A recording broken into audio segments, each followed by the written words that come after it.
In this lesson, you will learn how to use ModelAndView class to pass attributes from controller to the view. In previous lessons, we've discussed how to use model and model map for the same purpose, and the method in my controller class at this moment uses model map. I'm going to update this method to make it use ModelAndView instead. So the ModelAndView class you will also use to pass attributes from controller to the view, but it is used slightly different. Let's delete this. ModelAndView class is a holder object for both model and view.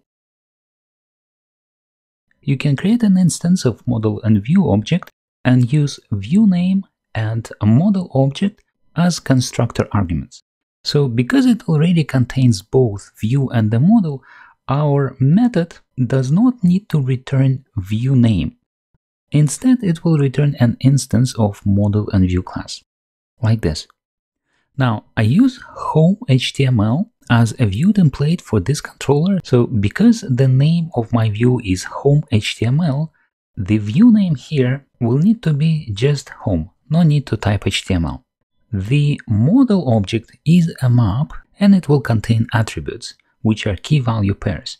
So no need to pass model map as a method argument. I will delete it and will create a new map object. Let's import map. And now we can add a couple of attributes. In my home.html view, I display first name and last name, so I will put these attributes into my model object. Like this. And now we should be able to run our application and see if it works. But if needed, you could use a different constructor to create model and view and add attributes using the addObject method. For example, I can create model view in a different way. I will comment this out and we'll use a different approach. I'll create a new object and now I can set a view name and I can use addObject method to add attributes, attribute name and attribute value.